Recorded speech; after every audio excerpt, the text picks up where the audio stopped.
Hello everybody and welcome to Advanced Maths. Today I want to talk to you about working memory limits. This is mainly targeted at teachers, but students may also find this interesting, and it's just talking about how the brain processes information. And that's obviously massively important for education because we're in the business of getting students to process and understand the information we give them. And if you can master this, and we can understand um, what's happening in the brain, or when the brain processes information, we can obviously make it more effective and efficient. So we're going to start by talking about working memory, and I'm going to give you a working memory task. I'm going to show you some sequences of digits, and you're going to memorize them. It's going to be very quick, so get ready and make sure you're looking at the screen because it's going to flash up very quick. Let's go.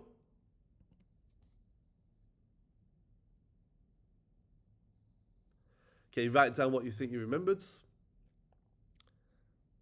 3, 2, 1. You should have wrote down 25731. Okay, that was 5 digits. Let's try 7 now. Get ready.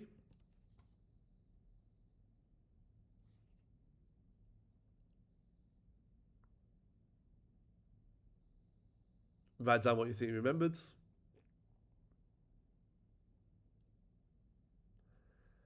And you should have got 9084,256. Let's try one more time now. Get ready.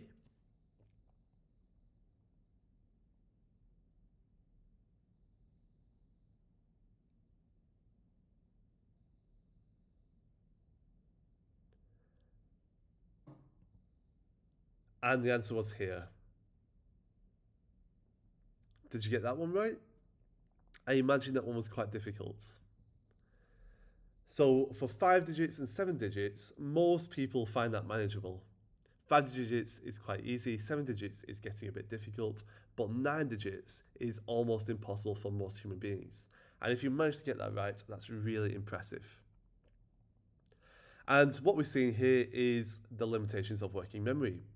That it's actually quite difficult to get information into working memory in the short-term memory because it's not built for holding large amounts of information.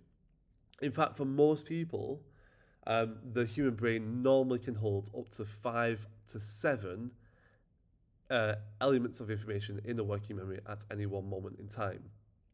That's 5 to 7 elements. Any more than that, and that's getting quite difficult. And it's definitely beyond the working memory capacity of most human beings. And this is really important because the working memory is where thinking and learning happens. And so we have to be really aware of this limitation of working memory when we're learning. We're going to try another task now, and it's going to be a bit harder. Get ready.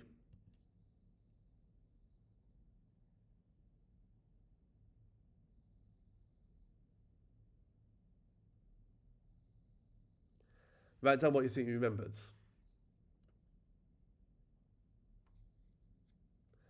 You should have got 0800 4321 1066. And this is probably a little bit easier for British people because these three sets of 4 numbers are culturally meaningful sets of numbers in British culture. And so British people have these chunks stored in long-term memory already, and these are meaningful chunks. And so if these mean something to you, you don't have to memorize 12 separate digits. You can actually just memorize 3 sets of 4 digits, and those 3 sets are all just one element of working memory. And so this is 3 meaningful chunks in your working memory instead of 12 separate random digits. 0800 is a common telephone start in the UK. 4321 obviously is the first 4 numbers backwards, counting down. And 1066 was the last time the British Isles was invaded. And it's a very meaningful historical date for us as British people. And so the point is that if we have meaningful information in our long-term memory, it means that our working memory is less strained and we are able to process things more efficient using our long-term memory. So working memory is similar to our short-term memory. In fact, working memory and short-term memory pretty much mean the same thing. And it's a very, very limited memory store. In fact, it can only hold about 5 to 7 elements in working memory at any one moment in time. And if you're not constantly rehearsing that, repeating that to yourself, that memory will probably fade within about 10 to 20 seconds. So it's very limited in duration and it's limited in capacity. However, what we can do is we can chunk information into meaningful chunks, and we use our long-term memory to support this. If something is meaningful to our long-term memory, our working memory will chunk it into individual elements instead of large strings of other elements. Cool. We're going to try one more experiment now. Get ready.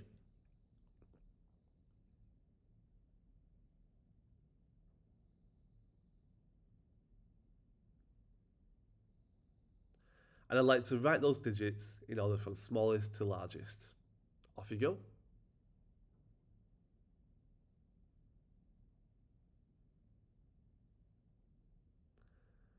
The answer is 0, 1, 2, 3, 5, 8, 9. And I imagine you found that quite difficult. Again, if you found it easy, well done, you have an incredible working memory capacity. And this is probably a lot harder because your working memory is more than just a store of information, it's also a processor. And when you use your working memory to process, to reorder, or to use the information in some way, that actually competes with the memory store itself. And what we find is that when people try to process information, that interface with holding onto and storing the information in working memory. And so the working memory is working, and it's also a memory. And so the processing and the storage compete for the same resources. And that's a really important insight, that the working memory is both processing and storing at the same time. And the more we ask students to remember, the less they can process. The more we ask them to process, the less they can remember in their working memory, in their short-term memories. So that's a really important insight, and it is quite often the reason that people get confused in day-to-day life, because their working memories are trying to process and remember things, remember new information at the same time. So that's really interesting. Right, we'll move on from memorizing digits now. I'm sure you'll be glad to know. And we'll have a look at some learning diagrams. And here we have a diagram of the heart. And here we have an alternate diagram of the heart. Let's look at the first one and the second one. Which one do you prefer? If you were to use this in your lessons, which one would you prefer in your lessons? Well, there's legitimate debate both ways. You could argue that the one on the left is a bit cleaner and less cluttered, but the one on the right is the one I would prefer. And the reason for that is the one on the right doesn't have a visual search. You are not the labels are directly linked and integrated with the diagram, whereas the ones on the left are separated from the diagram, and therefore the brain has to search for the relevant information somewhere else on the page, and then look back at the diagram and look back at the text and constantly switch attention backwards and forwards. And that is a working memory burden, because the working memory is focused on searching for information rather than processing the information. And remember how weak and limited working memory is? That is going to interfere with learning. And so what we've discussed here is called the split attention effect. And this is our first working memory effect, our first cognitive load effect, as they're referred to in the literature. And what we found is that generally, the diagram on the right with the labels integrated into the diagram is more effective than the diagram on the left, generally in most experiments that's been done. Because the brain is not searching for information, it's not doing a visual search on the page for the relevant information, and it's not interfering with the holding of information in the working memory or the processing of information in working memory. The students have more ability with the diagram on the right to think deeply about how the different parts of the heart relate to each other and how they work together to form a useful biological pump. So that's our first working memory effect. That's a bit of a taste of what's to come. There are about 20 more working memory effects that have been identified in the literature, and they are all really useful for teachers. But for now, the split attention effect is a bit of a taste of our working memory effects for teaching and learning. Let's continue. And this is where it's about to get really geeky. We are going to start talking about human cognition and learning and the psychological theory that underpins this. And we're going to start with a quote here, and it says that learning is a change in long-term memory. And of course that's true, because anything we learnt needs to be accessed later. And if it can't be accessed later, then it's not been learnt. So any skill, any knowledge, anything that we have, any understanding, any deep conceptual knowledge, anything like that, needs to be useful later on. Because it's useless if we only know it now and we don't know it in the future. And so learning is a change in long-term memory, and that long-term memory is how we store information. And the second quote that's going to be useful is this from Daniel William. And he says that students remember what they think about. That means that students have to think deeply about the information and process it in their working memory for it to be useful and to change long-term memory going forward. If they don't think deeply about it, they are unlikely to remember it in the future. And this has implications for teaching and learning, of course. And I just wanted to bear these two quotes in mind as we go forward with the rest of this geeky section here. So, the human information processing system looks like this. We get sensory information coming in, and this normally looks like visual information or auditory information. The other three senses don't really have that big of an effect. The information then goes into working memory, and and the working memory, as we discussed before, is essentially this is what you are conscious of at any one moment in time. So the very small number of things that you are consciously aware of is effectively what your working memory is. And all the information in your long-term memory, which is extremely useful, you aren't necessarily aware of that unless you have a prompt to start thinking about it. For example, at this moment in time, you are not currently aware that grass is green, but you are now, because I've prompted you to think about grass being green. Before I mentioned grass being green, you weren't consciously thinking about it. You knew it was in your long-term memory, but you weren't thinking about it. And the stuff you're thinking about is your working memory. The stuff you're not consciously aware of, but still know, is your long-term memory. So your working memory is essentially what you're conscious of, and that's the really limited stuff that we were talking about before. Again, there's only 5 to 7 elements of working memory capacity that we can use. Your working memory is a memory store, and it's also a memory processor. And so we need to process information as well as store it in the working memory to be able to remember it. The long-term memory is our superpower. The human long-term memory is effectively infinite, and we say that because so far we have not managed to discover a physical limit to the amount of information we can store. Obviously, a limit must exist, but it's huge, and we've not managed to find it experimentally yet. And so your long-term memory is an unlimited storage of knowledge and schema. That word schema is important, and essentially it just means a knowledge structure. So that's the human information processing model. Sensory information comes in, it's processed in working memory, and then hopefully it gets embedded in long-term memory if the working memory was effective. And the working memory and long-term memory support each other. The long-term memory can help to chunk information in working memory to make it more efficient. Now let's talk deeper about working memory. And the working memory can be subcategorized into 3 categories: the intrinsic loads, the germane loads, and the extraneous load. The word load here is the word we use for anything that is taking working memory resources.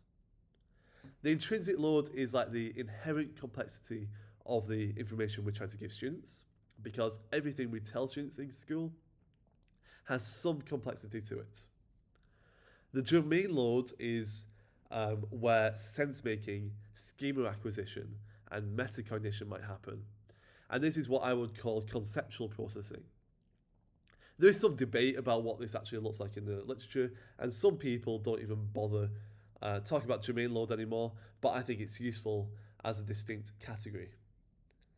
Extraneous load is the bad stuff. This is the stuff that the brain has to make sense of in order to understand the intrinsic information. And the extraneous load is not directly relevant to the learning objective. It is extraneous, and it hinders learning because it takes away working memory capacity from the salient learning objective. And so we try to minimize extraneous load because it's bad. This word schema, I'd just like to point out again, which are knowledge structures. And they are like the brain's way of categorizing and storing information into meaningful knowledge structures. And if you think about your knowledge structure for a dog is a 4-legged creature that's fluffy and friendly, it's playful, and it's a pet. And so your brain has a huge library of relevant information that you've attached to the word dog. So the word dog is not just a rote memorized word. In your long-term memory, it's actually very meaningful, and you've got a lot of meaning attached to the word dog because you know what a dog is like, and you know what to expect of a dog when you come across one for the first time, or for the 100th time. Cool, they are the 3 categories of working memory. And let's see what this looks like. We have our intrinsic and germane loads, which we try to maximize, and our extraneous loads, which we try to minimize. And these 3 loads are additive. They are all competing for those 7 elements of working memory capacity. They cannot exceed it because the working memory is limited. And this here, if we have a lesson where the extraneous load is too big, then learning is extremely inefficient. And students are probably too overwhelmed with the irrelevant elements of the irrelevant parts of the lesson that don't directly draw their attention towards the intrinsic load. They are focusing on the wrong thing, and that means they are unlikely to form long-term memories of the relevant information. And working memory could be exceeded, and if that happens, students are likely to be confused, frustrated, demotivated, and they're probably going to start resenting your lesson, which will be very sad. We don't want that to happen. It's actually very mentally exhausting and demotivating to be confused and overloaded. Here, this is more efficient and this is better. But I would say that the intrinsic load is probably too complex in the moment, and we've not got enough germane load processing.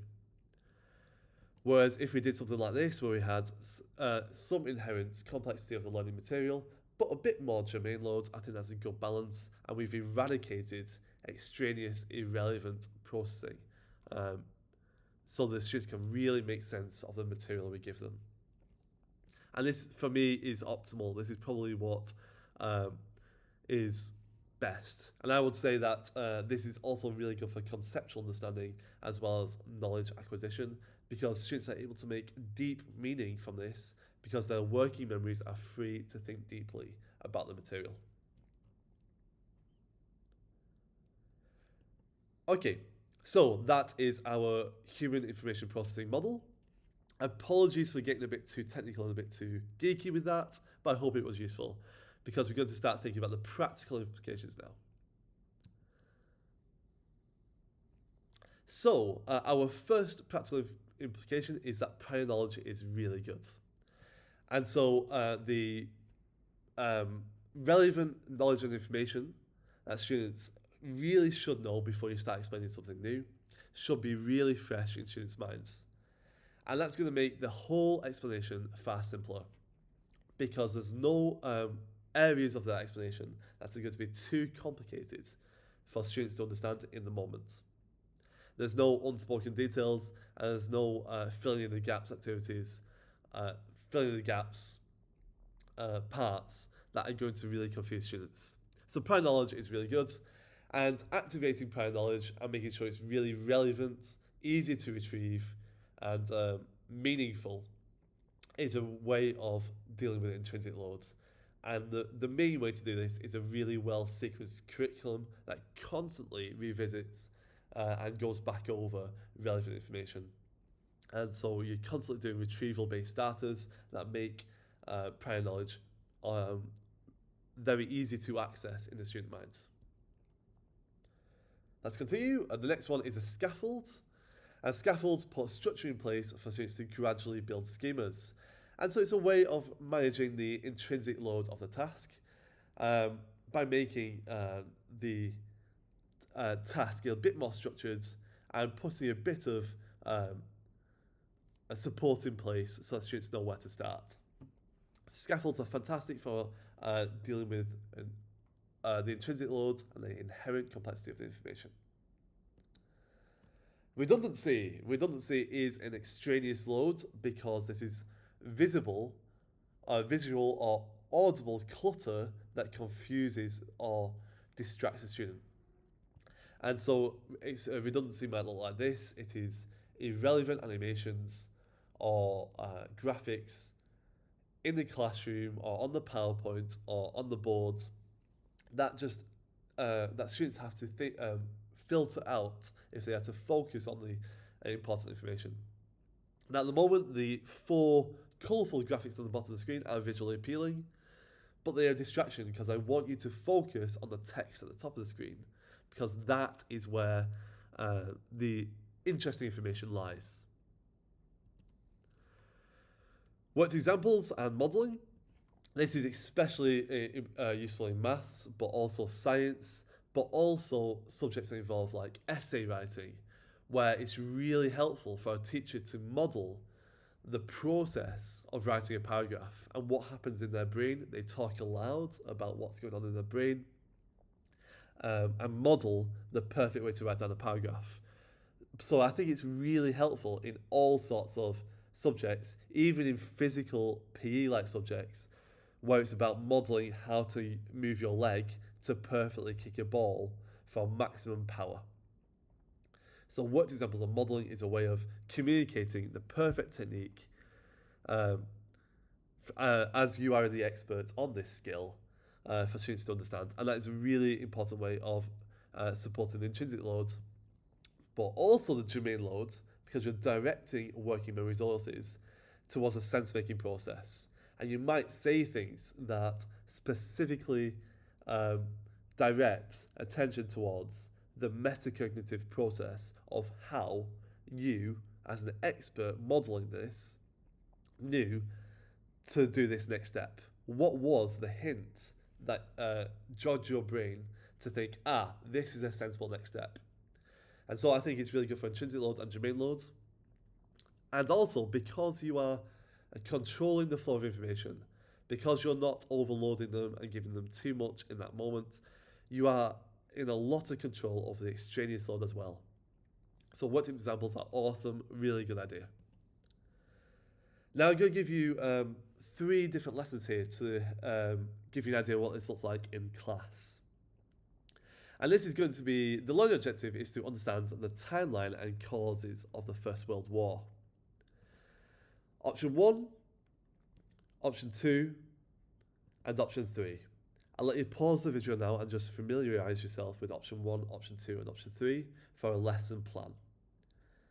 I'll pause now and I'll continue in 3, 2, 1. Which option would you choose? Would you choose option 1, option 2 or option 3?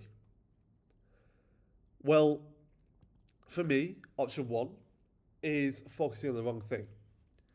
Students are thinking about the research task and they are thinking too deeply about what to type into Google, whether they believe the source, or technical issues with the computer. They are not. The majority of the working memory is not focused on the causes of the First World War. And if they're not thinking about the First World War, they're not making sense of the kind of timeline that will lead to a horrible event like First World War happening. And so they are focusing on the wrong thing. They are focused on the research task and not the cause of the First World War. Now, research skills are important. And I believe that modern schooling should absolutely teach research skills. But I argue that that should be the minority of the curriculum, and the majority of the curriculum should be content focused, driven by the curriculum, driven by the important knowledge that students must know, so that future knowledge acquisition is easier and they can make sense of more of the world around them. So I think too often educators focus on the skill acquisition of research over the knowledge acquisition of the salient learning objective. And so here the learning objective is to understand the cause of the First World War, which is massively important. The First World War is a tragic event in human history, and it's so important that we pass down to future generations what led to this happening. And we need to make sure that every student in school has a clear understanding of what the First World War was and what caused it. Option 2, here students are acting out what these historical battles look like. And it is indeed engaging and exciting, and all students are going to gain skills in acting out battles, and that's really, really fun. But they're not learning about the First World War. They are distracted by extraneous loads. And so this learning objective is not going to work. And I want you to remember Daniel Williams' quote. Students remember what they are thinking about. And so it's really important that we direct working memory towards the cause of the First World War and not to acting out a battle, because it's a distraction and it leads to shallow thinking about the causes of the First World War. Whereas finally, option 3 is very teacher-led, but it's also very interactive as well. The teacher is using mini whiteboards and checks for listening to constantly ensure that all students are focusing and engaged in the moment. And the teacher is doing a lot to minimise the burden, the extraneous burden on working memory, and they're trying to maximise the intrinsic and germane loads at the same time. The lesson is content focused. It's really, really, really focused on the curriculum and the important ideas about the causes of the First World War. Crucially, the teacher is able to control the flow of information, slowing down as required or speeding up when required. And that means the teacher is able to control the burden of the working memory and to make sure that no student is overloaded or confused throughout the lesson. So I would really argue that option 3 is the optimal approach to teaching and learning in modern schools. And I would hope that if you can take one thing away, it's that actually teacher-led explicit instruction with lots of interactivity, lots of mini whiteboards, lots of cold calling, lots of check for listening, lots of choral response is a really good way of making sure that every student is focused, engaged, and thinking about the right thing so they are best set up for success in the future. Now, we've spoken a lot about knowledge, but what about deep conceptual understanding? And so I wanted to just throw this in here now, because a lot of the people I talked to about this are a bit concerned that this is all about shallow rote learning. And I want to argue against that very clearly right now. I've already done a video on conceptual understanding, and I would really appreciate if you watch that as well. So you can check that out. The link will be down below. But for me, conceptual understanding is about sense making. And sense making can only happen in the working memory. And so we need to make sure that working memories are not overwhelmed when we are giving new information to students, because that's how deep understanding happens.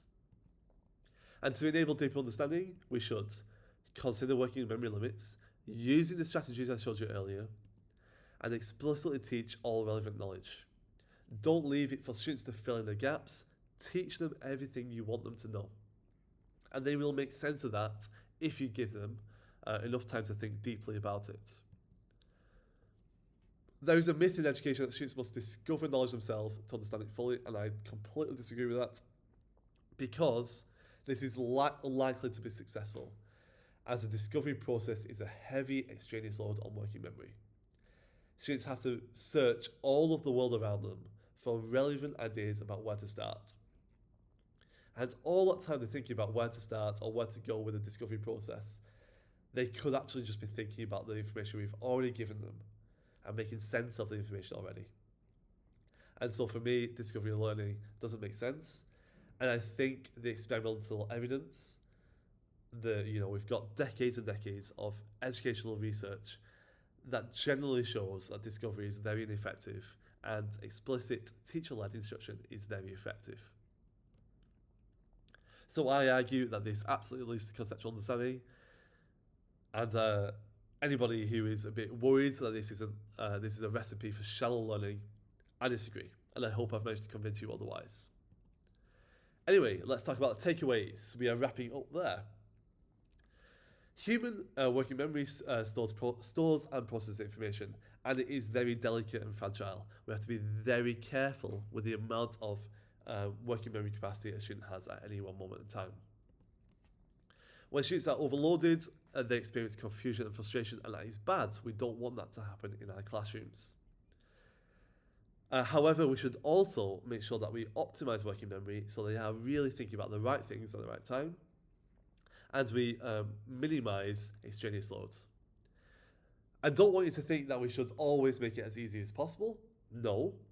We actually want students to use their full working memory capacity throughout the full duration of the lesson, but never be overwhelmed with the flow of information. So we're trying to optimize working memory. We're not trying to minimize it. And I want to make that clear. And the strategies for this are activating prior knowledge, scaffolds, removing redundant information, and worked examples/modeling. All of those are fantastic strategies. You can also think about the split attention effect, and there's about 20 working memory strategies in total to support this. Finally, I would also mention that explicit direct instruction is my preferred learning strategy, and I would argue that's probably the best approach.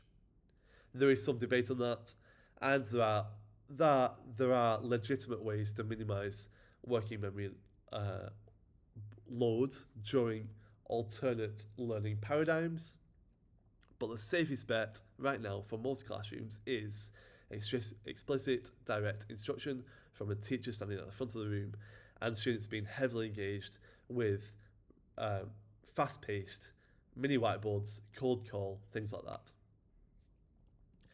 Thank you so much for listening. This is me. I'm Will McLaughlin. I'm the creator of AdvanceMaths.com. I'm studying a doctorate in education. If you'd like to talk to me, you can email me at advancemaths@gmail.com.